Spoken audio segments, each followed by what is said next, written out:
کے لیے کوئی الگ نظام الگ نہیں کیا گیا، جیسے ام سابقہ کے اولیاء کے لیے ضروری تھا کہ وہ دنیا سے بالکل یکسو ہو جائے اور رحمانیت کو اختیار کرے، اور وہ گفاؤں کے اندر میں پہاڑوں کے اندر میں رحمانیت کی زندگی اختیار کرے تو ولایت کی منزلیں انہیں حاصل ہوتی تھی۔ لیکن یہ میرے آقا کے ختم نبوت کے صدقے نارین پاک کے مصطفیٰ کا واسطہ اور توسط اور وسیلہ اور برکت یہ ہے کہ اب اس امت کو ولایت کے حاصل کرنے یا ولایت کے بنائے جانے کے لیے شہروں سے یا انسانوں کے درمیان سے ان کو رہبانیت کا راستہ اختیار کرنا نہیں پڑے گا۔ یہ شرط نہیں کہ ولی وہی بنے گا جس کے بیوی بچے نہ ہو، یا ولی وہی بنے گا جس کو دنیا سے کوئی تعلق نہ ہو، یا ولایت کے لیے شرط نہیں کہ وہ دنیا کو بالکل چھوڑ دے، تعلق دنیا ہو جائے۔ لا رحبانیہ فی الاسلام، فرمایا کہ رحبانیت اسلام کے اندر میں نہیں ہے، لیکن دوسرے رخ کے اعتبار سے ولایت میں رحبانیت، جسم اور وجود کی رحبانیت کو تو رحبانیت کے دنیا سے الگ کرنا یہ حرام ہے، لیکن ولایت دل کی رحبانیت کے دل کو دنیا سے الگ کرنے کا نام ولایت ہے۔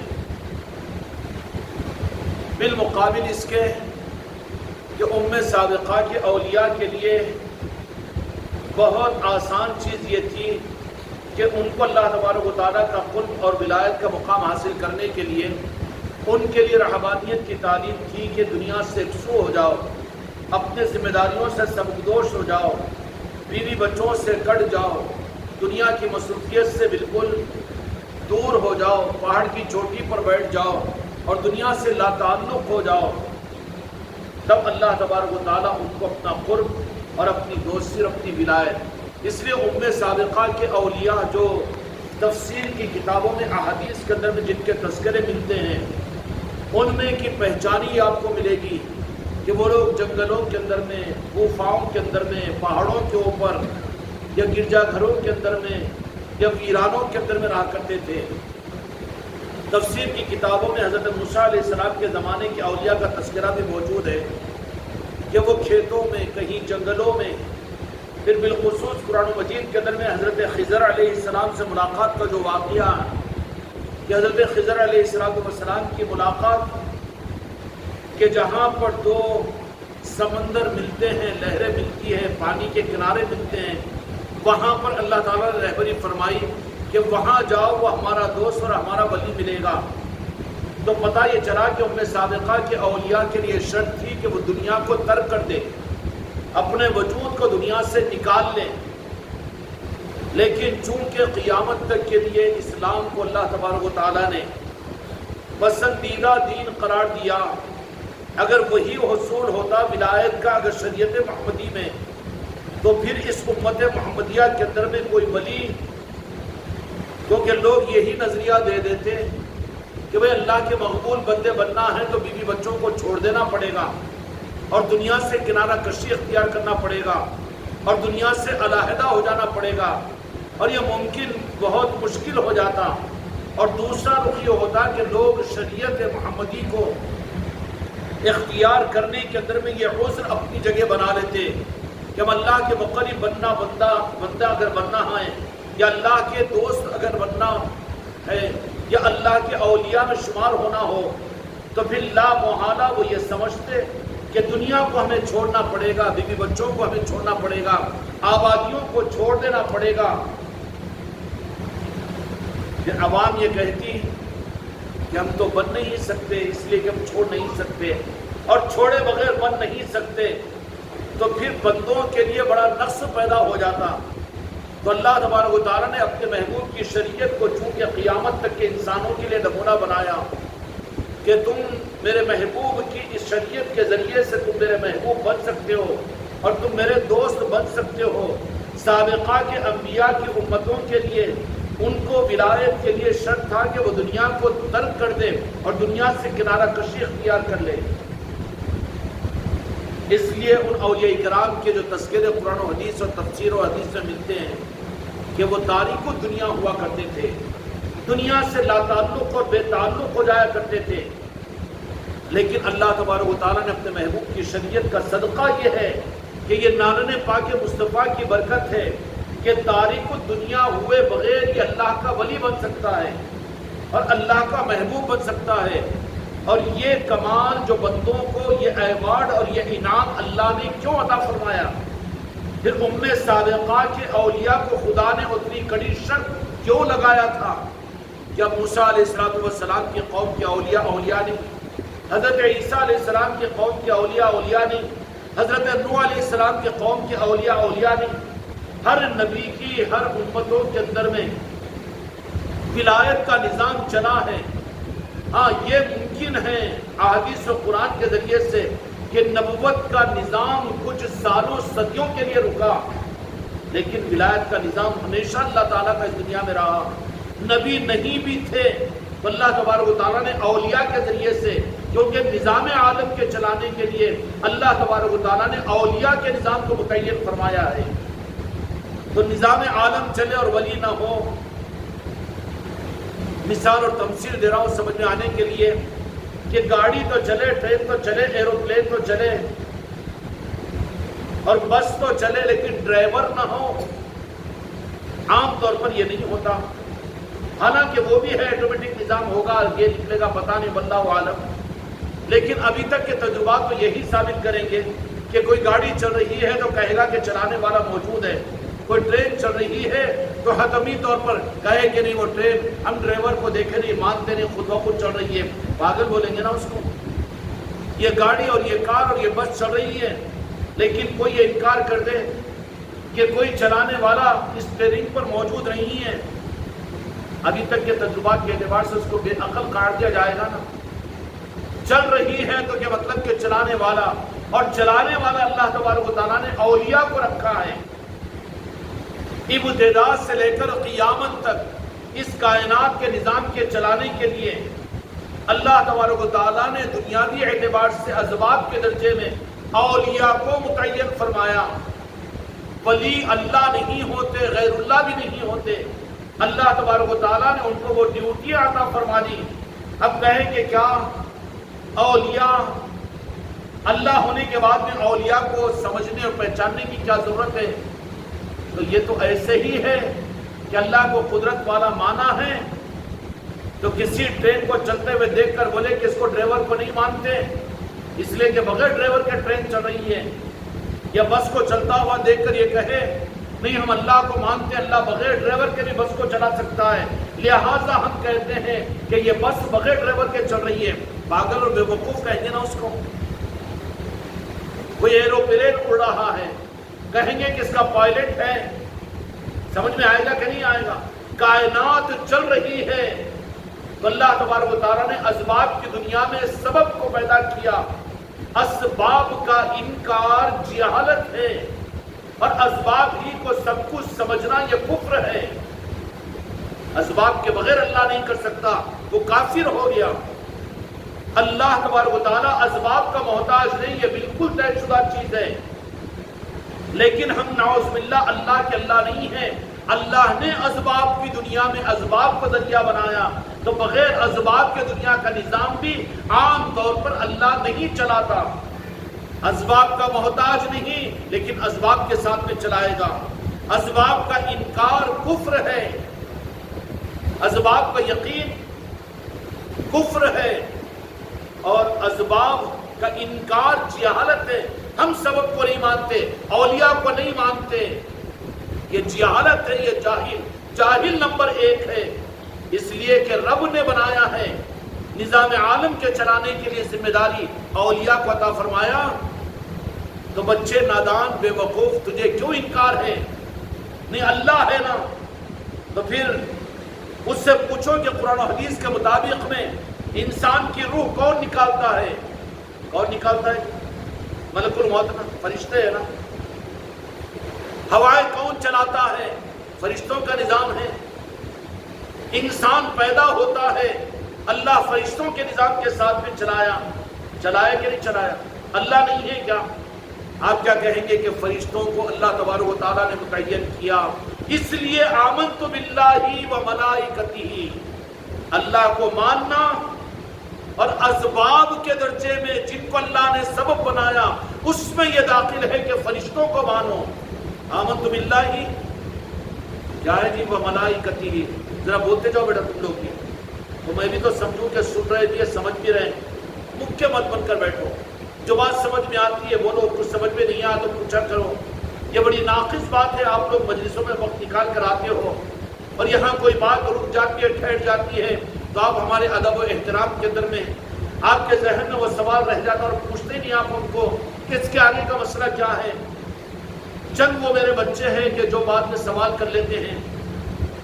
ہمارے ساجد صلی اللہ علیہ وسلم نے بھی سوال کیا تھا، بات وہیں ادھوری رہ گئی. اب لڑائی جانے کے بعد غصہ یاد کر کے فائدہ کیا؟ کیونکہ اس وقت میں ذرا سا ادب کے ساتھ میں حضرت اس کی منشا کیا ہے؟ یہ ڈسٹربنس نہیں ہے، ادب کے خلاف نہیں ہے، بلکہ دو جہاں کے مالک میرے آقا نے صحابہ کرام رضوان اللہ تعالی علیہ اجمعین کے اندر میں تعلیم کی ترتیب یہ بتائی کہ بعض اوقات ایک ایک بات کو آپ تین مرتبہ ارشاد فرماتے. یہ نہیں کہ شروع کیا تو سنے، کہ نہیں سنے بس اپنی گاڑی چل گئی. سنت یہ ہے تعلیمات کی کہ جو بیٹھے ہوئے ہیں وہ سمجھے اور صحیح سنے. جو سنے گا نہیں وہ سمجھے گا کیسے؟ اور جن بیٹھے ہوئے لوگوں کو آپ نے سنایا ہی نہیں تو سمجھیں گے نہیں، تو ان کے وقت کے ضائع ہونے کا وبال تمہاری ہماری قدروں پر ہوگا. ایسے ہی دعاؤں کا معاملہ ہے. دعائیں اگر اجتماعی مانگی جا رہی ہو تو جو دعائیں مانگی جا رہی ہے وہ ہر ایک کو اچھی سننے بھی آئے. اب سننے تو نہیں آ رہی، آپ وہاں پر اس کا حق ادا نہیں کر رہے. سننے آئے گی تو پھر سمجھ میں آئے گی نا، اور سمجھ میں آئے گا تو عقیدے کے ساتھ میں آمین کہے گا نا. یہ اگر سننے کا ہی حق ادا نہیں ہوا تو آپ نے اپنی تو کسر پوری کر لی، اپنی ڈیوٹی تو سمجھ کر پوری کر لی، لیکن حق تلفی بھی ہے تم سے. اس لیے اجتماعی بھی اگر دعائیں کرو یا اجتماعی اگر مجلسیں کرو یا بیانات کرنے کا موقع ملے یا نعتوں کے پڑھنے کا موقع ملے یا بات کو سمجھانے کا موقع ملے، ایک آدمی اور 10 آدمی 1000 آدمی کے اندر، تو ادائیگی کے ساتھ میں ادا کرنے کی کوشش کرو. کیا کرنا؟ کہ سنے آئے ان کو صحیح، سنے ہی اگر نہ آئے، بیٹھے ہوئے ہیں خالی، تو سمجھ میں کہاں آئے گا؟ اگر آپ نے سنے آنے کا انتظام نہیں کیا، بہت کمزور آواز میں مائک لگاؤ، 4 مائک لگاؤ. کیوں؟ کہ ضرورت ہے اس کی. آواز کو اونچی آواز سے کہو اور ادائیگی کے ساتھ میں کہو، اور ایک بار نہیں تو 3 بار کہو. یہ آداب ہے تعلیمات کے جو میرے آقا کی تعلیمات کے. اچھا، کوئی عمل اللہ کی بارگاہ میں عمل نہیں ہوتا جو میرے مصطفیٰ کے طریقے کو لیے ہوئے نہ ہو. بالخصوص میرے خانقاہ محمدیہ اجمیری نصرتی کے بچوں، اس بات کا دھیان رکھنا کہ کہیں نام پڑھو اور کہیں نظامت کرو اور کہیں پر بیان کرو اور کہیں پر کچھ بھی کرو، یا اجتماعی دعا کرو یا صلاۃ السلام پڑھو یا درود پاک پڑھو. اسی طریقے سے فرض نمازوں کے اندر میں نماز ہی اگر پڑھو، انفرادی نماز نہیں ہے، جماعت کی نماز ہے. اور مسئلہ ہے شریعت کا کہ امام کو سارے لوگوں میں جو اونچی آواز، جو کھلی آواز سے پڑھ سکتا ہے، اس کے لیے امامت کو اس کے آگے بڑھائے. کیا حکمت ہے شریعت کے اس مسئلے کی کہ اگر تم نے اس کے سننے کا حق اگر مار دیا آواز کم ہونے کی وجہ سے، اگر آواز کو تم نے جان بوجھ کر کم کر دیا، تو پھر آپ نے اس کا حق ہمارا وہ سن نہیں سکا، اور سنے گا نہیں تو سمجھے گا کہاں، اور سمجھے گا نہیں تو تم نے حق مارا. اور بنیادی بات یہ ہے کہ کسی عمل کو اللہ کی بارگاہ میں قبولیت کے لیے کہ تم بیان کرے ہو، تم نماز پڑھائے ہو اور تم نعت پڑھے ہو، تم دعا کی ہو، تم صلاۃ السلام پڑھے ہو، یہ اگر میرے مصطفیٰ کی تعلیمات کے مطابق میں اگر نہیں ہے تو خدا کے پاس ہے وہ عمل میں شمار نہیں ہوگا. کیوں؟ اللہ کو تو اپنے محبوب کا طریقہ پسند ہے. کیا میرے آقا کا طریقہ صرف ظاہر دسترخوان کا یا پھر کپڑوں کا یا چہرے کا یہی طریقے؟ وہ بھی طریقہ ہے میرے مصطفیٰ کا، لیکن خدا کی قسم میرے آقا کا طریقہ تو زندگی کے ہر عمل میں نمونہ اور رہبری بنانا چاہیے. یہ خانقاہ کے میرے بچوں سے ظلم ہو رہا ہے کہ نظاموں کے معاملات میں طریقہ مصطفیٰ کو معلوم کرنے کے لیے تیار نہیں ہے. آپ نے ہر جز کے اعتبار سے اپنے طریقے کو امت کو بتایا. آپ جب صحابہ کرام رضوان اللہ تعالی علیہ اجمعین کی طرف میں مخاطب فرماتے، بات چیت فرماتے اور شرف کلام ارشاد فرماتے، تو بعض اوقات ایک ایک جملوں کو میرے آقا نے تین مرتبہ، یا برکت کی خدا کی قسم میرے آقا کے زبان مبارک کے ایک لفظ کی برکت اور اس کی نورانیت تو زمین و آسمان کو منور کرنے کے لیے کافی ہے. لیکن کیا وجہ تھی کہ بیٹھے ہوئے صحابہ کرام رضوان اللہ تعالی علیہ اجمعین، اچھا یہ تو نہیں ہوگا نا کہ نعوذ باللہ الزام ہو جائے گا صحابہ پر. صحابہ ہماتن گوشت اور متوجہ رہتے، غافل تو نہیں رہتے تھے ہوں گے نا.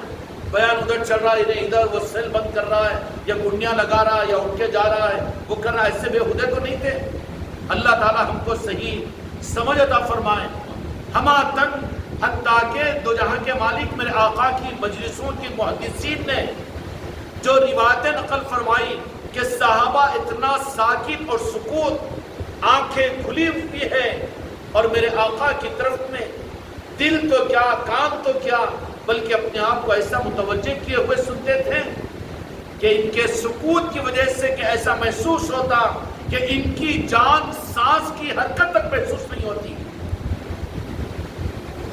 یہ نہیں تھا کہ میرے آقا کے ارشادات چل رہے ہیں وہ تو صحابہ کرام بس مسلنے میں، بیٹھنے میں، پلٹی مارنے میں، ادھر ادھر ہونے میں یا پھر فون کی طرف میں یا ادھر، یہ چیز تو تھی نہیں. صحابہ اتنا متوجہ ہو کر سنا کرتے تھے کہ محدثین نے لکھا ہے کہ ان کی سانس کا اثر تک ان کے جسم پر محسوس نہیں ہوتا، حتیٰ کہ بعض اوقات پرندے آ کر ان کے اوپر وجود اور انسان اور صحابہ نہیں سمجھ کر پتہ نہیں کہ پتھر اور درخت سمجھ کر آ کر بیٹھ جاتے تھے.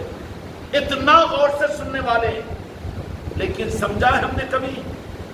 اس خانقاہ کی تعلیمات میں 10 مرتبہ یہ بات کہی ہوگی کہ ہمارے خانقاہ محمدیہ اجمیری نصرتی کا نظام کوئی مسلک و جماعت کا نظام نہیں ہے، بلکہ ایک ایک چیز کو میرے مصطفیٰ کی تعلیمات کے مطابق میں اور سنت و شریعت کی طرح سے کرنے کا نام، اس کے نظام کا نام خانقاہ محمدی ہے. تو اپنے خانقاہ کے نظام کے چلانے میں ہم بے نیاز کیسے ہو سکتے ہیں؟ اگر بے نیاز ہو رہے تو وہ عمل خدا کے پاس سے مردود ہے. ارشادات فرمایا کرتے تھے، مسجد نبوی کے اندر میں محفلیں ہوتی تھی، مسجد نبوی کے اندر میں نعتیہ مجلس سے منعقد ہوتی تھی. یہ مسجد نبوی کے اعمال تھے اور آپ ارشادات فرمایا کرتے تھے، صحابہ سنایا کرتے تھے، میرے مصطفیٰ سنا کرتے تھے. فجر کی نماز کے بعد میں اکثر یہ حلقہ چلا کرتا تھا. فجر کی نماز کے بعد میں دو جہاں کے مالک مجمع سے متوجہ ہو کر پوچھتے، کیا میرے صحابہ تم میں سے کسی نے کوئی بشارت دیکھی ہے؟ کیوں؟ بشارت اہل خیر کو ہوا کرتی ہے، رہبری ہوتی ہے. وہ اب تو چھپا دیتا ہے آدمی فوری. اب ہم کہتے ہیں اپنے مریدین اور خلیفان سے کہ بشارت اگر ہو جائے تو کوشش کر کے اسی دن سنا دینا، یا کم سے کم 3 دن کے اندر میں اپنے پیر کو سنا دینا. لیکن بعض لوگ کہتے ہیں کہ 1 ہفتہ ہو گیا یا پھر پہلے بھی ایسا ہوا تھا میں بھول گیا. اتنی لاپرواہی. مسجد نبوی میں میرے مصطفیٰ فجر کی نماز کے بعد میں صحابہ کی طرف متوجہ ہو کر معلوم کیا؟ اچھا نعوذ باللہ کیا یہ رخ تھا کہ صحابہ اکرام کی دل جمعی کہ تم کو بھی مراتب مل رہے، تم کو بھی نعوذ باللہ لا یعوذ باللہ کفر ہو جائے گا؟ وہ تو ہمارے لیے نمونہ ہے صحابہ، ہے کہ نہیں میرے مصطفیٰ کی ذات؟ آپ معلوم کیا کرتے تھے؟ اب اگر پیر مرید اور خلیفان سے اگر ان سے بشارتوں کے بارے میں معلوم کرے تو کئی وسوسہ یہ تو پیدا نہ ہو جائے کیا یہ بشارت ہم سے پوچھ کر اب اپنا اجاگری پیدا کرنے کا جذبہ ان کے اندر پیدا ہو رہا ہے، وہ تو محروم ہو جائے گا، بدنصیب ہے وہ. معلوم کیا کرتے تھے؟ کیا میرے صحابہ کہ تم میں سے کسی کو کوئی بشارت ہوئی؟ پوچھ لیا کرتے. اور صحابہ اکرام رضوان اللہ تعالی علیہ اجمعین جو بشارت کو دیکھتے مجمع میں کھڑے ہو کر وہ سنا دیتے میرے مصطفیٰ کے پوچھنے کے بعد. بعض موقع پر یہ بھی ہوا کہ مجمع چلا گیا اور تنہائی میں کوئی صحابی آ کر میرے آقا کی بارگاہ میں ضامن ادب دے کر کے ادب و احترام کے ساتھ میں کہ سرکار مجھے یہ بشارت ہوئی ہے. بعض اوقات میرے آقا نے صحابہ سے سوال مجمع میں کر لیا تھا کہ بتاؤ کہ میرے فلاں صحابی فلاں نام کے کہ آج رات تم نے کیسی گزاری, آج رات تم نے کیسی گزاری, رات کیسی گزاری. یہ میرے آقا کی تعلیمات ہے نا. خدا کی قسم ایک ایک عمل میں وہ نورانیت ہے جو چاند و سورج میں نہیں ہو سکتی. اور خوش قسمتی ہے ہماری تمہاری کہ قسمت سے 15ویں صدی میں وہ چوکھٹ اور وہ نظام ہم کو ملا ہے کہ جہاں پر میرے آقا کی ان ساری سنتوں کو پورا کرنے اور ان ساری سنتوں کو آباد کرنے کے نظام کا نام خانقاہ محمدیہ اجمیری نصرتی ہے. پوچھا کرتے تھے, بیان کیا کرتے تھے, اس کے بعد میرے آقا اس کی تعبیر بھی شرح فرمایا کرتے تھے. اور بعض اوقات کوئی بشارت کو سنا دیتے تو میرے آقا سکوت کرتے اور بعد میں اس کا جواب بھی دیتے تھے. یہ سب حدیث میں یہ سنت ہے کہ نہیں ہے؟ اب اگر بشارت جو کہ بشارت جن کے قلب خیر کے خوگر رہتے ہیں اور جن کے دماغ خراب نہیں رہتے اور جن کی مشغولیتیں مصروفیتیں دنیا دارانہ نہیں رہتی, ان کو اللہ تبارک و تعالی بشارتوں کے ذریعے سے رہبری کرواتا ہے. کیا کرواتا ہے؟ طریقت کی راہ میں اور مریدین کے لیے تو بشارتوں کا خاص نظام ہے اور بڑی بےہودگی ہے کہ بشارتوں کو وہ لائٹ لے کر بھول جائے. ہو سکتا ہے کہ اس کے اوپر اس کی پکڑ ہو جائے گی. بعض موقعوں پر ہمارے سامنے بھی یہ بات آئی تو ہم نے پھر عرض کیا کہ اس مرید کے ساتھ بھی یہ معاملہ, تو بولے کہ بشارت کو اس نے لائٹ سمجھ کر 6 مہینے کے بعد میں سنایا, چھوڑ دو اس کو اس کے حال پر. اتنی احدی پن اور اتنی نااہلیت, اتنی ناقدری. اس لیے صحیح طریقہ یہ ہے قربان جائے ہزاروں جانوں سے میرے مصطفیٰ پر کہ یہ بھی رخ صحابہ سے معلوم کریں کہ کوئی بشارت دیکھیں اور صحابہ بیان کریں. اور پھر اس مسجد نبوی میں بھیا سنت اور شریعت کیا سمجھا جاتا ہے؟ جو کچھ بھی ہے غنیمت ہے, اس کا ہم انکار نہیں کرتے. سنت ہے مسواک بھی, سنت ہے یہ بھی, اور سنت ہے وہ بھی, بے شک سنتیں ہیں. لیکن یہ سنتیں جو مسجد نبوی کی اصل سنت ہے, جو اسلام کا سرمایہ ہے, مسجد نبوی میں کیا ہوا کرتا تھا, آج ان مسجدوں کے اندر میں وہ سنتیں کیوں زندہ نہیں ہو رہی ہے؟ تم مطالبہ کرتے ہو کہ امت میں باہر کی زندگی میں, کاروبار میں, دنیا میں, بیوی بچوں کے معاملات میں, رہن و سہن میں سنتوں کو اختیار کرے, جبکہ اصل سرمایہ تو مسجد نبوی کی سنتیں آج زندہ نہیں ہیں. کیا ہوتی تھی سنتیں مسجد نبوی کی؟ مسجد نبوی کی سنتوں میں بڑی سنت یہ ہے کہ جو صحابی بھی مسجد میں داخل ہوتے مسجد نبوی میں, کان کھول کر سن لو, دو جہاں کے مالک میرے آقا محمد رسول اللہ صلی اللہ علیہ وسلم اگر مسجد میں موجود نہ ہونے کا یقین بھی ہو تو الصلاۃ والسلام علیک یا رسول اللہ, ہر صحابی مسجد نبوی میں میرے آقا کی غیر موجودگی میں بھی یہ کرتے تھے. آج یہ سنت غائب ہے کہ نہیں ہے؟ اللہ کا احسان ہے, میرے غریب نواز کا کرم ہے کہ ہمارے خانقاہ محمدیہ اجمیری نصرتی مسجد انوار مصطفیٰ کی اس سنت سے میرے مصطفیٰ میں نوازا. مسجد میں داخل ہو تو الصلاۃ والسلام علیک یا رسول اللہ کہا کرو. بلکہ ہم نے تو آج سے 3.5 سال پہلے اپنے بچوں کو یہ گفٹ عطا کیا تھا, پتہ نہیں کہ تم لوگ اس کو قدر کیے کہ نہیں کیے. یہ تو مسجد میں ہیں, تم اپنے گھر میں بھی داخل ہو تو مقربین اور اولیاء نے اس بات کو لکھا اور حکم دیا ہے کہ اپنے گھر میں بھی داخل ہو تو سب سے پہلے الصلاۃ والسلام علیک یا رسول اللہ, کہ تیرے باپ کا گھر نہیں ہے پیر, بلکہ یہ تو مصطفیٰ کی جاگیر ہے. الصلاۃ والسلام علیک. اب تو مسجدوں میں الصلاۃ والسلام علیک یہ کہنا یہ نعوذ باللہ عیب کی چیز بن گئی.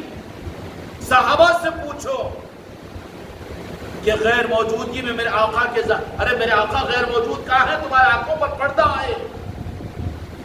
جن کی آنکھوں سے پردہ نکلا ہوا ہے، خدا کی قسم ذرے ذرے نے مصطفیٰ کی جلوہ نمائی ہے کہ نہیں؟ اب تیرے آنکھوں پر مٹی پڑی، خاک پڑی تو ہم کیا کریں گے؟ مسجد میں آ رہا ہے، سیدھا پاؤں تو رکھ رہا ہے، چپل کو تو چھوڑ رہا ہے، وضو تو کر رہا ہے، مگر الصلاۃ والسلام علیکہ یا رسول اللہ کہنا، ارے انہوں ہری جھنڈی بول دیں گے، یا انہوں کو کیا گفٹ دے دیا تو دین ہری جھنڈیوں کو، یا وہ کریں گے تو شیعہ رافضی بولیں گے گفٹ دے دیا، اب تیرے پاس میں دین نہیں ہے، تو کس کا امتی بن گیا؟ پھر نعوذ باللہ کہ یہودیت قبول کیا، کہ قادیانیت قبول کیا، کہ مجوسیت قبول کر لیا۔ مصطفیٰ کا غلام ہے تو جو چیز سنتوں سے ثابت ہے، ایک ایک سنت کو معلوم، جب معلوم نہیں ہے عذر نکل جائے گا کہ معلوم نہیں تھی، لیکن جب تیرے پیر نے تجھے کہہ دیا، تیرے نظام سے حکم مل گیا اور تجھے کہنے کا حکم دے دیا گیا، اگر نہ کرے تو کتنا بڑا مجرم ہوگا وہ، ہوگا کہ نہیں ہوگا؟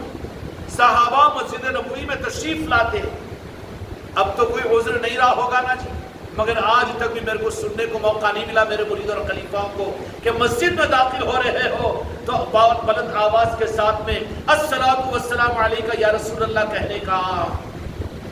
تو میں کیا امید کروں کہ تم اپنے گھر کے دروازے میں جائے؟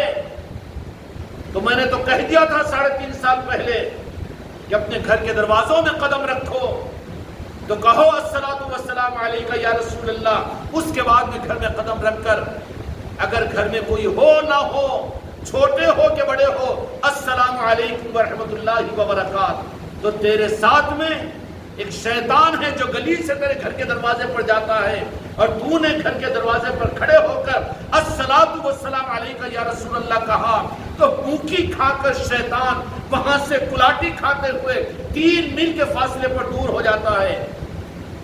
کیا ہو جاتا ہے؟ اس کے بعد میں تو نے پھر کہا السلام علیکم نہیں۔ باپ بھائی کو سلام کرنا، بیٹے کرنا، بیگم کرنا، شوہر کیوں کرنا، شہر کرنا، بیوی کیوں کرنا، اولاد کیوں کرنا، بڑے کرنا، چھوٹے کیوں؟ کدھر پڑ گیا جنجال اور کنجال کے بچے؟ شریعت ہے، دین ہے۔ جو آدمی الصلاۃ والسلام علیکہ یا رسول اللہ کہہ کر اپنے گھر کے دروازے پر داخل ہوگا، شیطان دفع ہو جائے گا اس سے، اور اپنے گھر کو دروازے کو کھول کر اندر میں جانے کے بعد السلام علیکم ورحمۃ اللہ وبرکاتہ، تو رحمتوں کے فرشتے اس باپ کے ساتھ اور اس عورت کے ساتھ، اس مرد کے ساتھ اور اس آدمی کے ساتھ رحمت کے فرشتے اس کے گھر میں داخل ہوں گے، اور بلا اور مصیبت شیطانیت دفع ہو جائے گی۔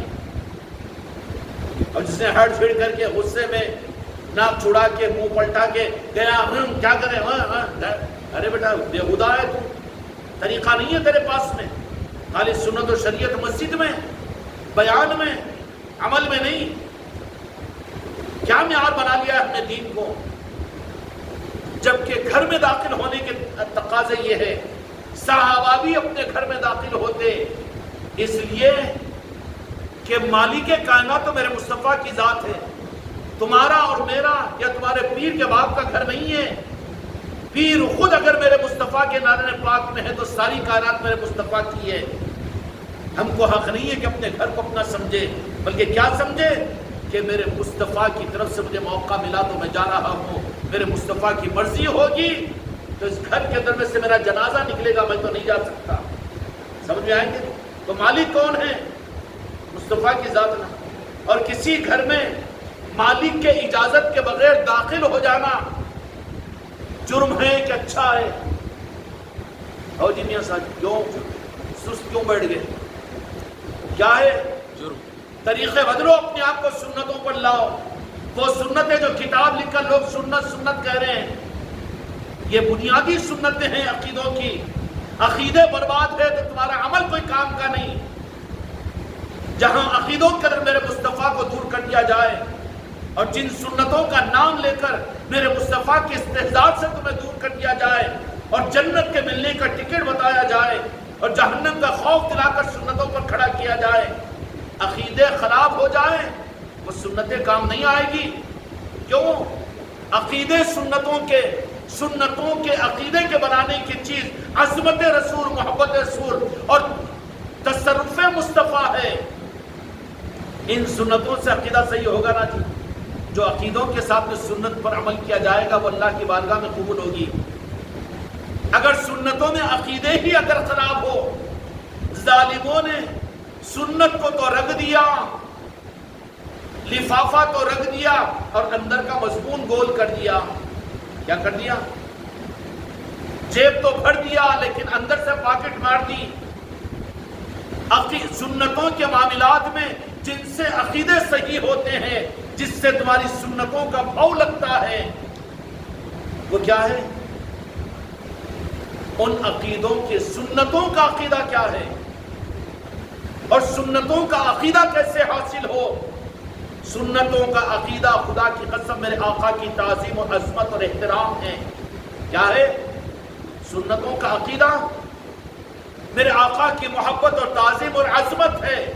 جن اعمال سے میرے آقا کی عظمت اور تعظیم اور محبت اور میرے آقا کا تصرف اور تعظیم اور ادب آتا ہو، ان اعمال سے عقیدوں کا صحیح، سنتوں کا صحیح عقیدہ حاصل ہوگا. بالمقابل اس کے سنتوں کا عقیدہ اگر خراب ہو جائے تو سنتیں تمہارے منہ پر مار دی جائے گی، تاجر بنا دے گی. جنت کے لیے عمل کر رہے ہیں، جہنم سے بچنے کے لیے، تو اللہ بھی کہے گا کہ اس میں میرا مقصد حاصل نہیں ہو رہا، لے جا تیری سنتوں پر عمل کرنا، کیونکہ اس میں میرے محبوب کی محبت نہیں ہے. اور پھر سنتوں کے عقیدے کے لیے، سنتوں کا عقیدہ کیا ہے؟ ان کا عقیدہ کیا ہے جی؟ وہ تو سب کو معلوم ہے، کتابیں چھپی ہوئی ہے، لیکن سن لو خانقاہ محمدیہ میری نصرتی والوں، میرے بچوں، اور پہنچا دو پوری دنیا میں یہ بات کو. سنتوں کا عقیدہ کیا ہے؟ سنتوں کا عقیدہ تعظیم مصطفیٰ، ادب مصطفیٰ اور محبت مصطفیٰ اور تصرف مصطفیٰ. میرے مصطفیٰ کو حاضر و ناظر سمجھنا، میرے مصطفیٰ کو مالک کائنات سمجھنا، میرے مصطفیٰ کو قریب اور دور سے سننے والا سمجھنا، یہ سنتوں کا عقیدہ ہے. اور جن سنتوں میں یہ عقیدہ نہ ہو، عقیدے کے بغیر سنت قابل قبول نہیں ہوگی. چاہے کتنے بھی غرض کے لیے کتنی ہی سنتوں پر عمل کر کے خود تو مطمئن ہو جا رہا ہے ماشاءاللہ، یہ سنت اگر میرے آقا کی محبت اس میں نہیں ہے، تعظیم اور ادب نہیں ہے، اور سنتوں کا عقیدہ ہی اگر ختم ہے، تو بتاؤ بادام کی چرونجی تو ہو لیکن تیل اگر نہ ہو اس کی قیمت لگے گی؟ سکے کھڑ کھڑ چمکے اور مونگیاں کھائے ہوئے چرونجی کو، چھلکے کو دیکھ کر کوئی قیمت دے گا؟ کوئی وزن ہوگا اس کا؟ سنتوں کا عقیدہ یہ ہے کہ میرے آقا کی عظمت اور تعظیم اور محبت اور میرے آقا کا تصرف اور مالک کائنات اور میرے آقا کو حاضر اور ناظر سمجھنا اور میرے آقا کو قریب و دور کے فرق کے بغیر اپنے قریب سمجھنا، یہ سنتوں کا عقیدہ ہے. اس کے بغیر تمہاری سنتیں قابل قبول نہیں. ظالموں نے سنتوں کو دے دیا، سنتوں کے عقیدے کو بازو کروا دیا. کیا ہوا؟ بادام کی چرونجی بک رہی ہے لیکن چمکے اور مونگیاں کھائے ہوئے کھوکھلا بنا کر خالی چھلٹے دے دیے گئے ہیں. اب وہ سنتوں کے عقیدے کو معلوم کرنا ہے تو صحابہ کی بارگاہ میں پہنچو، ان کے قدموں پر پڑھو. تو وہ اپنے گھروں میں جاتے پہلے تو کہتے الصلاۃ والسلام علیکہ یا رسول اللہ، اور بڑے ہو کے چھوٹے ہو، بیویوں کے بچے ہو، ان کو سلام کرتے. کیا ہوتا؟ گھر میں داخل ہوتے تو جو گلیوں میں سے اور ادھر سے راستوں پر سے جو شیطان ان کے ساتھ میں ان کے گھر میں داخل ہونے کے لیے جاتا، الصلاۃ والسلام علیکہ یا رسول اللہ کہنے پر وہ 3 میل تک دور بھاگ جاتا ذلیل ہو کر. نہیں، یہ تو گھر ہے مصطفیٰ کا گھر سمجھ کر. اب اچھا پاک گھر میں انہیں آ سکتا ہے؟ ہاں آ سکتا کیا؟ خیر اس طرف میں نہیں جاؤں گا لیکن سمجھ جانا آپ لوگ بات. مسجد میں شیطان نہیں آتا. ارے بابا ٹھیک ہے، مگر اس زمانے کی مسجدوں میں شیطان کیوں نہ آتا؟ شیطان خود اس کے دل میں بیٹھ کر انہیں خود مسجد میں آ جاتا. امام بن کر شیطان کو لیا ہوا، مصلی بن کر. ہنسو مت، اپنے پر بھی غور کرو اس کو. کہ شیطان نہیں آیا تو تمہاری کشتی میں بیٹھ کر آ گیا نا. اچھا یہ تو بات ہے کہ شیطان خون کے رگوں کے ساتھ میں دوڑتا ہے، یہ مانیں گے حدیث پاک کے، تو پھر مسجد میں شیطان نہیں آ سکتا بے شک، لیکن تیرے اندر کا شیطان تو شیطان بن کر تو مسجد میں آ گیا نا، اب وہ شیطان کی کیا ضرورت ہے، بلکہ حلول کر دیا ہے تیرے اندر میں شیطان، تو ہی دو ٹانگ کا شیطان بن گیا نا، تیری سوچ غلط، انسانیت کی نفرت، مسلک اور جماعتوں کی چھاپ، اور تیرا مسجد میں آنا دنیا دار بن کر، تو دو ٹانگ کا بڑا شیطان بنا ہوا نا، اس کی کیا ضرورت ہے؟ انہیں تو مسجدوں میں فتنے پیدا کر رہا ہے، اور یہی تو ایسے مسجدوں میں شیطان آنے والے مسجدوں کی جانمازوں پر مسلمانوں کے خون سے رنگ کیا جا رہا ہے، آپس میں قتل و غارت گیری ہو رہی ہے، مسجدوں میں فائرنگ ہو رہی ہے، اور پھر بدتمیزی بے ادبی کے لیے پھر پولیس والے آ کے اگر وہ چپلوں کے ساتھ میں تمہاری مسجد میں آ گئے، بڑا وہ بہبلا مچتا ہے، اس سے زیادہ برا تو پھر مسجدوں کے اندر میں قتل و غارت گیری، مارم پیٹی ہے نا، نہیں ہے مارم پیٹی، اس سے زیادہ برا ہے نا یہ، وہ تو بیچارہ آنے والا غیر مسلم تھا ہوگا، لیکن تو مسلمان ہو کر ایک مسلمان کو یہاں پر مارا، ذلیل کیا، آواز سے بڑی کیا اور بات کیا، تو اس سے زیادہ بڑا مجرم نہیں ہو گیا تو؟ اس لیے میرے بچوں، سنتوں کا عقیدہ کیا ہے؟ آج تک دین کا عقیدہ تم سنے ہوں گے یا نیچے کی کلاسوں میں شاہ صاحب پڑھائے ہوں گے، گا اسلام کا عقیدہ کیا ہے؟ کیا ہے جی اسلام کا عقیدہ؟ آمنت باللہ وملائکتہ وکتبہ ورسلہ والیوم الآخر والقدر خیرہ شرہ من اللہ تعالی والبعث بعد الموت، یہ ہے نا؟ اور کچھ ہے گی؟ وہ بھی عادت معلوم دے کوئی خالی منڈیاں ہلا دے، آمنت باللہ کما ہوا باسمائہ و صفاتہ، یہ نہیں ہے، اور وہ بھی صحیح ہے، بھی صحیح، تو کون سا صحیح پھر؟ اب میرے کو کیا کرنا ہے؟ یہ ہے عقیدے کی بنیاد، بے شک اسلام کا عقیدہ ہے، ایمان اسلام کا عقیدہ ہے، لیکن سنتوں کا عقیدہ صرف تعظیم مصطفیٰ، ادب مصطفیٰ، محبت مصطفیٰ اور تصرف مصطفیٰ اور میرے مصطفیٰ کو حاضر و ناظر سمجھنا، یہ سنتوں کا عقیدہ ہے، اور اس کی تعلیمات کے لیے مسجدوں کا ماحول بہترین تھا، اور اس کے لیے سنتوں کے عقیدے کو معلوم کرنے کے لیے اگر تم اوروں کے پاس میں جاؤ تو وہ خود نہیں جانتے تو کیا بتائے، اس کے لیے جانا پڑے گا صحابہ کرام کے پاس میں، تو ان کے سنتوں کا عقیدہ کیا تھا کہ میرے سرکار کی سنت ہے، تو سرکار کی سنت ہے تو عقیدہ یہ رہتا تھا کہ میرے آقا سن بھی رہے ہیں، اور قابل عظمت صرف میرے مصطفیٰ کی ذات ہے، متعثر ہو و توقر ہو میرے مصطفیٰ ہے، حاضر و ناظر ہے، واللہ عالم و رسول صحابہ اکرام کہتے کہ نہیں کہتے، اور گھر کے اندر بیٹھ کر کمرے میں اپنے خواب خانے میں اور اپنے خاص کمرے میں بیٹھ کر صحابہ اکرام جو گفتگو کرتے تو وہاں پر بھی بات کہتے کہ یہ گفتگو میرے مصطفیٰ بھی سن رہے ہیں۔ سنتوں کا عقیدہ وہ ہے، بتایا جا رہا ہے آج سنتوں کی تبلیغ اور تدویج تو بہت چل رہی ہے، یہ سنتوں پر عمل کرو، وہ سنت، عقیدے کے بغیر عمل قبول نہیں ہوتا۔ سنتوں کا عقیدہ صرف میرے آقا کی تعظیم اور عظمت اور محبت، اس کے بعد میرے آقا کا تصرف کہ وہ دور سے بھی سنتے ہیں، قریب سے بھی سنتے ہیں، وہ دیکھتے بھی ہیں، حاضر و ناظر بھی ہیں۔ سمجھ میں آئی بات؟ ارے حاضر و ناظر کیسا؟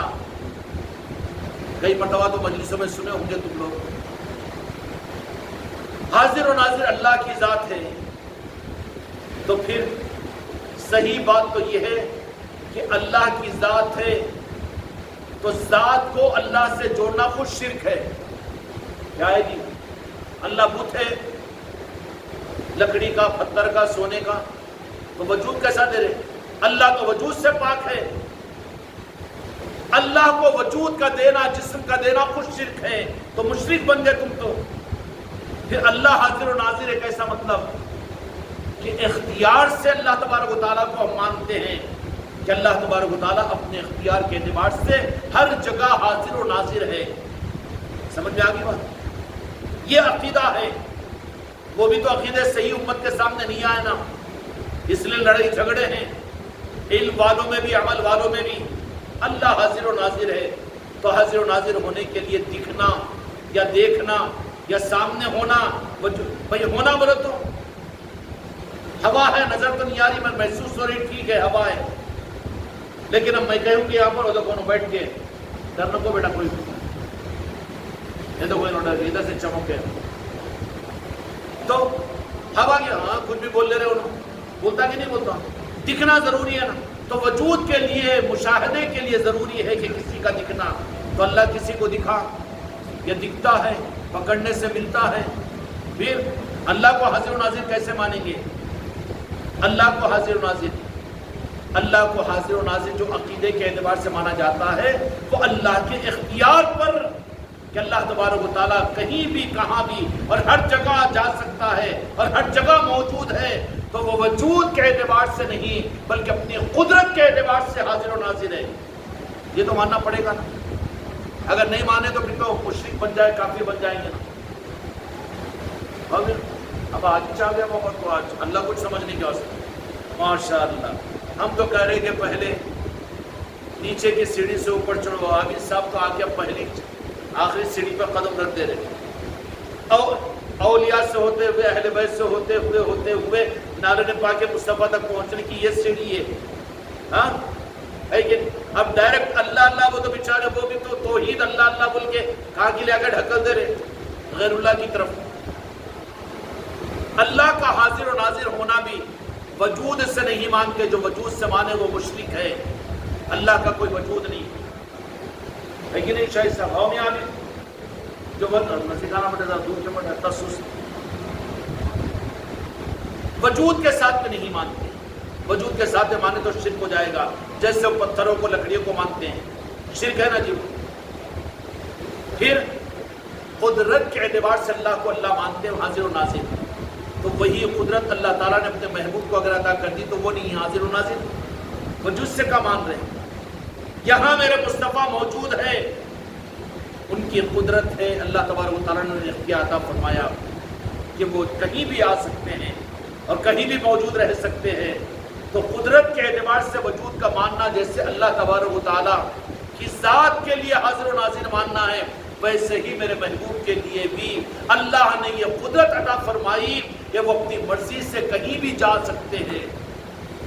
حاضر و ناظر ہے کا مطلب یہ نہیں کہ یہاں میرے مصطفیٰ اپنے جسم ظاہر کے ساتھ میں موجود ہے، بلکہ قدرت کے ساتھ میں ہم حاضر و ناظر مانتے ہیں، نو ڈاؤٹ۔ یعنی نہیں حاضر و ناظر تم نہیں مانتے، ہم نے یہ دادا گیری نہیں کرنا، ذرا عقل بھی استعمال کرنا، کیونکہ نظام بہت بڑا ہے، سمجھنا بھی ضروری ہے، الٹ پن نہیں کرنا۔ ہمارا عقیدہ سنیوں کا تم لوگ کو مانو، منوانا ہے پوری دنیا کو، تم خود سمجھ نہیں سکے، الٹ پن سے لٹ سے کام چلتا کیا؟ نہیں ہماری جماعت ہے، تم نہیں سنا تو نہ کچھ سنو، لیکن ہمارا پیر بول دیا ہم مان لیتے، نہیں مانتا بیٹا، نہیں جمتا یہ کام۔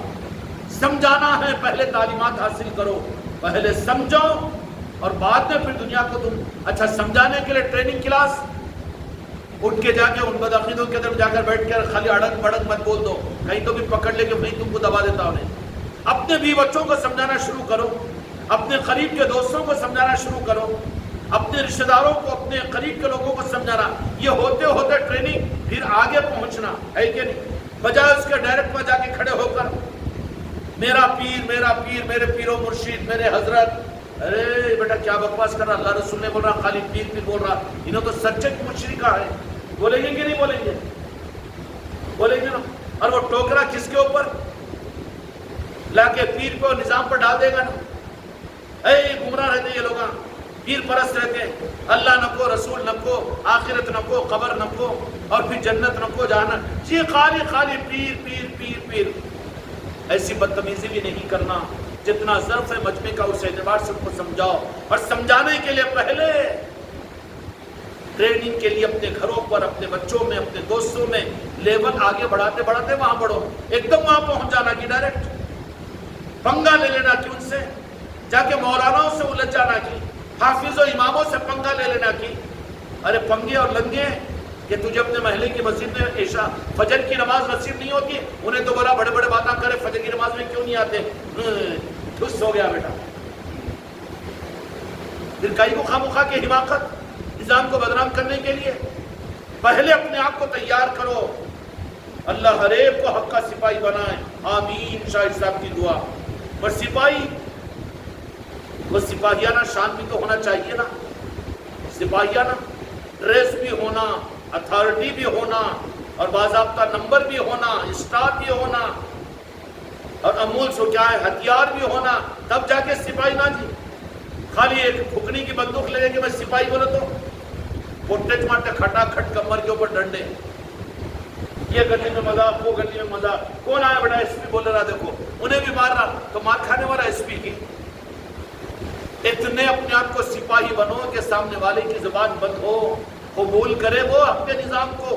غوث و خواجہ کے میڈیٹر تم بنے ہوئے ہو، حال مت اٹھاؤ، خالی نظام کو بدنام مت کرو، بلکہ اپنے آپ کو سپاہی بنانے کی راتوں کے اندر میں محنت کرو، کوشش کرو، دعائیں کرو۔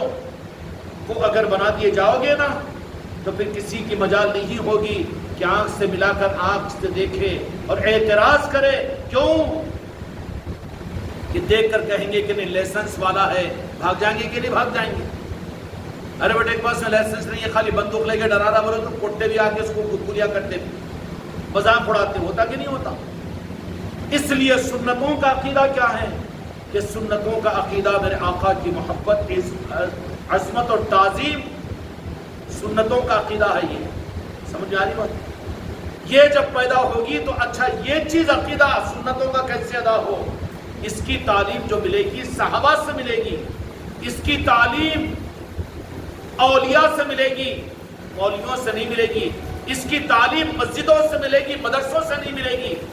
مدرسوں سے تو دین کا علم ملتا ہے، سنتوں کے عقیدوں کی تعلیم تو صحابہ سے، اور سنتوں کے عقیدوں کی تعلیم اور صحیح عقیدے تو مسجدوں سے ملتے ہیں۔ کیسے ملتے؟ صحابہ کرام رضی اللہ اجمعین اپنے گھروں پر جاتے تو وہ عمل، مسجدوں میں تشریف لاتے تو مسجد میں کوئی بھی نہ ہو، مسجد نبوی کے اندر میں، لیکن کیا کہتے وہ؟ الصلاۃ والسلام علیک یا رسول اللہ۔ صحابہ کی سنت ہے یہ۔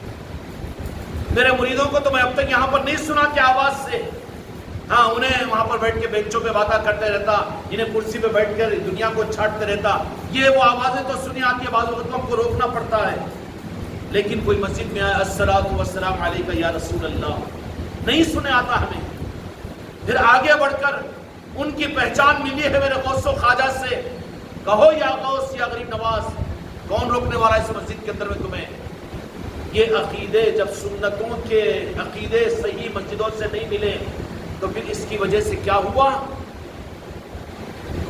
عشق رسول، حب رسول، تعظیم رسول امت میں سے نکلتا چلا گیا، تو حتیٰ یہ ہوتے ہوتے ہوتے ہوتے مسجد کی اذانوں سے تک الصلاۃ والسلام علیک یا رسول اللہ نکل گیا۔ ارے تھا کیا میرے مصطفیٰ کے زمانے میں؟ تھا کیا اذان میں کیا کہنا؟ بلکہ مسجد نبوی میں داخل ہوتے تو صحابہ الصلاۃ والسلام علیک یا رسول اللہ کہتے تھے۔ جب وہ عقیدے کمزور پڑے، دیکھنے والے عارفین اور دیکھنے والے اہل اللہ نے دیکھا کہ امت میرے مصطفیٰ سے اتنی غافل ہو رہی ہے، تو انہوں نے پھر اصول بنایا کہ کم از کم یہ رخ امت میں باقی رہے، اس کے لیے اذان سے پہلے الصلاۃ والسلام علیک یا رسول اللہ کہا کرو۔ ہوا کہ نہیں ہوا؟ یہ علاج ہے کہ نہیں ہے؟ اب کوئی بحث کرے کہ اذان میں تھا کیا، سنت سے ثابت کرو، تو پھر اذان میں الصلاۃ خیر من النوم بھی میرے مصطفیٰ کے زمانے میں تھا کیا، یہ ذرا ثابت کرو۔ کون فجر کو چھوڑ کر سونے والا تھا اس زمانے میں؟ وہ تو فجر میں نہیں، تہجد میں آنے والے تھے، ان کو ضرورت نہیں تھی الصلاۃ خیر من النوم کی، لیکن جب ضرورت پڑی تو حضرت عمر بن الخطاب رضی اللہ تعالیٰ عنہ نے اذان میں لازم کر دیا جو صحیح ہے۔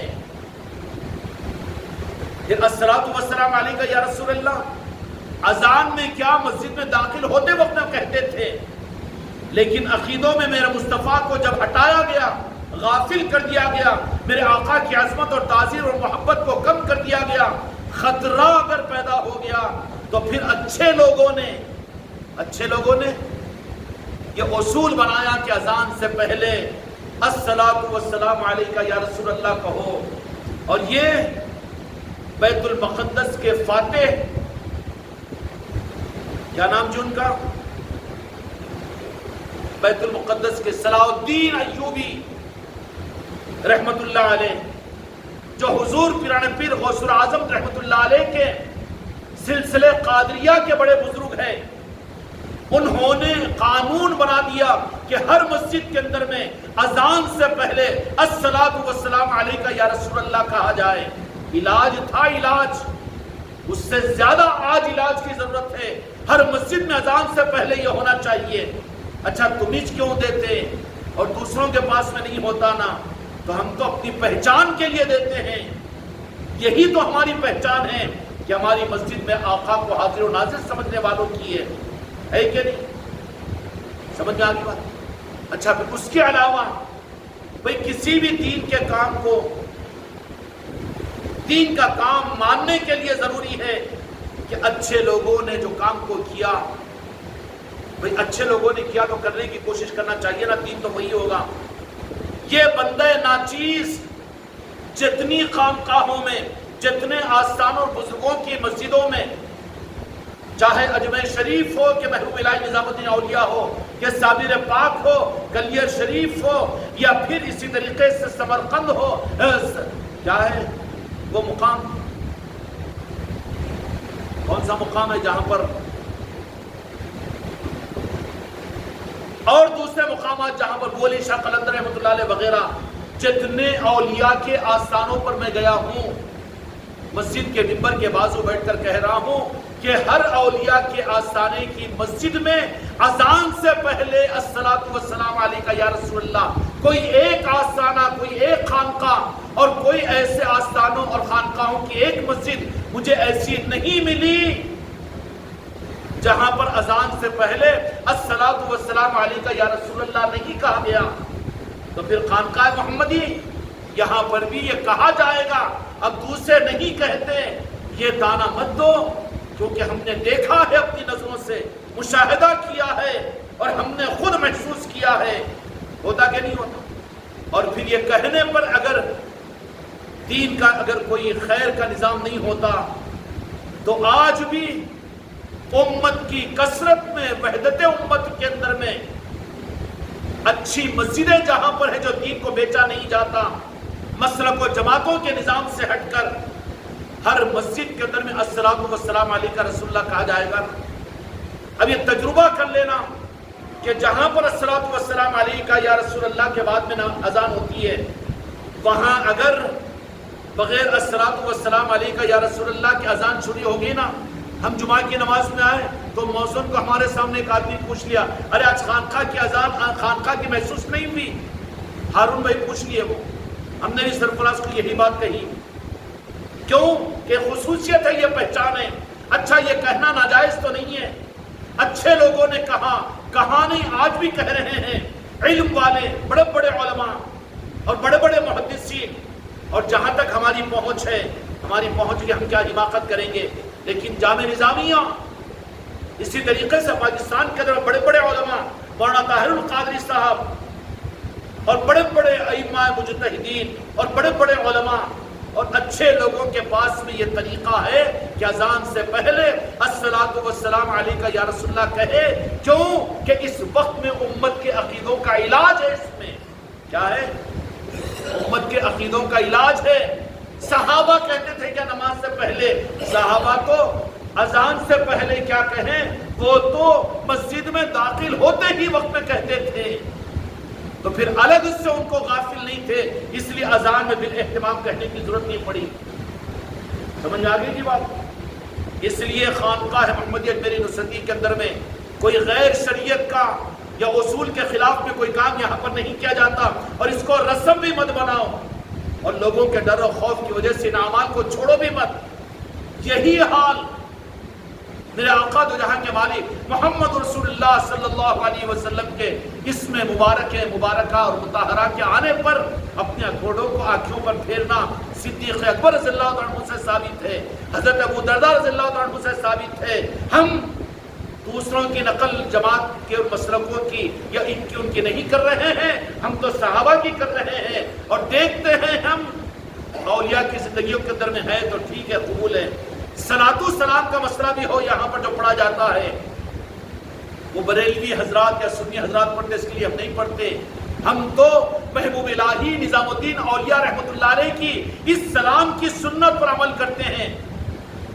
آج بھی آپ چلے جائیے محبوب الہی نظام الدین اولیاء رحمۃ اللہ علیہ کی بارگاہ میں، وہاں پر ایک پتھر جس پر قدم کے نشان ہیں، معلوم کیا تو کیا، تو بولے کہ یہ وہ پتھر ہے کہ بابا قطب الدین اپنے پیر و مرشد کی دادا پیر کے مزار مبارک پر محبوب الہی نظام الدین اولیاء رحمۃ اللہ علیہ جب جایا کرتے تو بالاہتمام کھڑے ہو کر السلام علیکہ یا رسول اللہ صلی اللہ علیہ یا محمد، جو بھی سلام بالاہتمام محبوب الہی پڑھا کرتے تھے۔ خانقاہ والے جو سلام پڑھتے ہیں وہ سنیوں اور بریلویوں کی نقل میں نہیں، بلکہ وہ کرتے ہیں تو بہت اچھا، ہمارے سر کے تاج ہے، لیکن ہم تو محبوب الہی کی نقل کرتے ہیں جو سلام یہاں پڑھا جاتا ہے۔ سمجھ میں آگئی بات؟